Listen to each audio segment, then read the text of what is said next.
Hey ma beauty, bienvenue dans cette nouvelle vidéo où je vais te montrer comment faire ton gel d'aloe vera fait maison.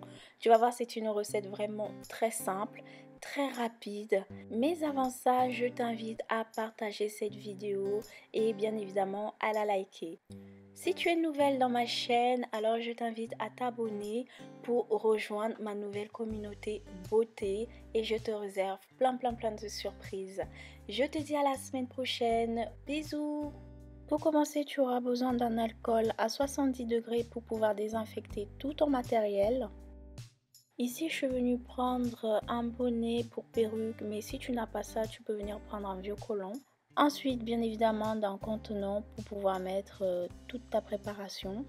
Pour conserver ma préparation, je vais rajouter le Cosgar que tu peux trouver sur Aromazone. Et pour finir, d'un mixeur électrique, mais si tu n'as pas de mixeur, tu peux venir prendre un blender. Bien entendu, ton contenant où tu vas venir mettre ton gel d'aloe vera, ainsi que l'entonnoir, mais ce n'est pas obligatoire. Je vais venir prendre mon aloe vera et commencer à retirer les épines. Comme tu peux le voir là, mon gel d'aloe vera, je le coupe en petits morceaux. Je me débarrasse des épines parce que les épines, ça peut blesser.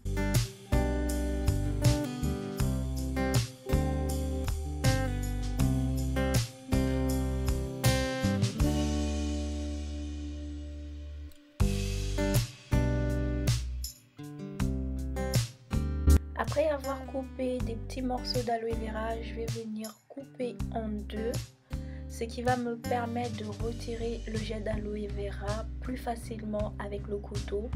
Bien entendu, vous pouvez le faire aussi avec une cuillère, mais moi je préfère un couteau, c'est beaucoup plus rapide. Il faut vraiment que le gel d'aloe vera soit vraiment transparent, que ça soit vraiment laiteux. Il ne faut pas qu'il y ait de traces vertes, rien du tout.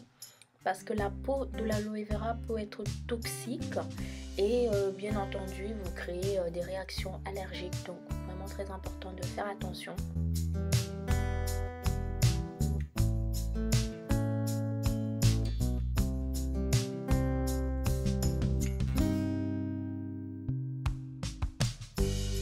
Et voilà, je suis en train de finir de retirer la peau verte de l'aloe vera.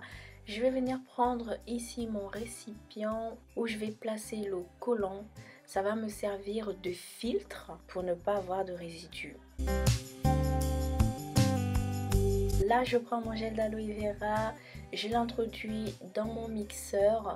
Je n'en mets pas beaucoup, sinon ça risque de déborder. Dès que j'ai fini d'introduire l'aloe vera dans mon mixeur, je n'ai plus qu'à appuyer sur le bouton. Je vais au moins faire 2 ou 3 tours parce que j'ai beaucoup d'aloe vera à mixer.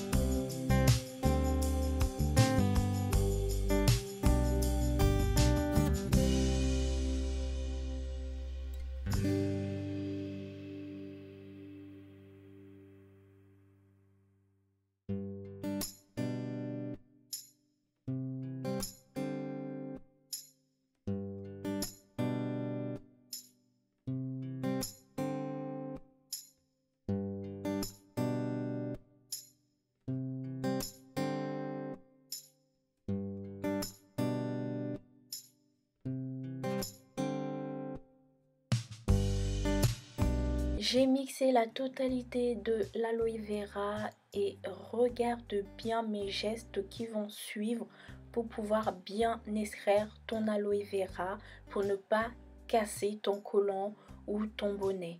J'y vais délicatement, je fais une pression du haut vers le bas pour pouvoir extraire l'aloe vera.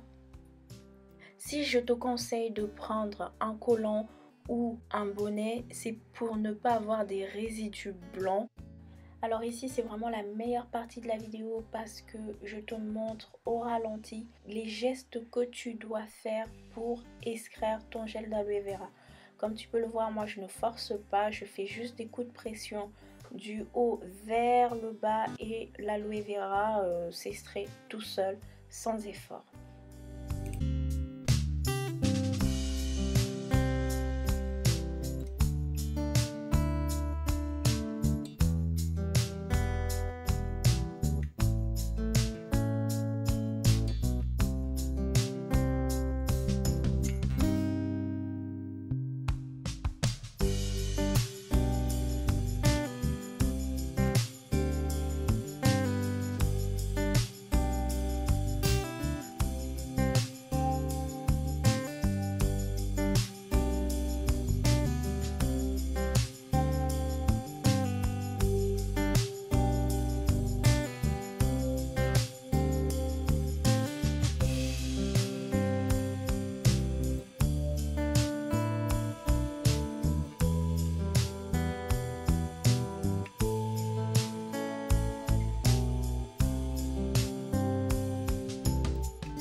Voilà ma beauté, j'ai fini d'extraire le gel d'aloe vera, j'ai vraiment tout pris et regarde-moi ça.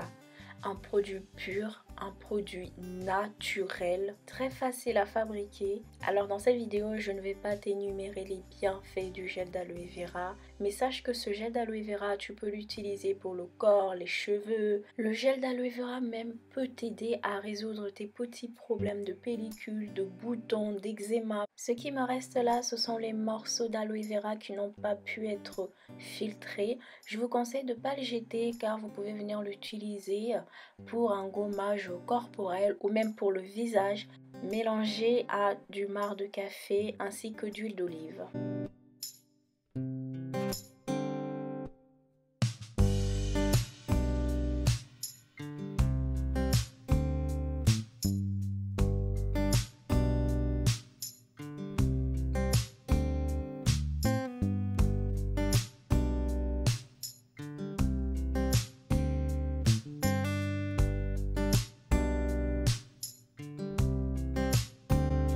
Voilà ma belle, on arrive à la fin de cette recette, mais pour pouvoir conserver le plus longtemps possible mon gel d'aloe vera, je viens rajouter mon conservateur Cosgar qui va m'aider à conserver ma préparation beaucoup plus longtemps. Ce gel d'aloe vera me permet de venir hydrater mon visage, nourrir ma peau. Je peux aussi l'introduire dans mes masques capillaires. J'arrive à la fin de la vidéo. N'hésite pas à me dire en commentaire si tu as envie de voir d'autres idées recettes que j'utilise avec mon gel d'aloe vera.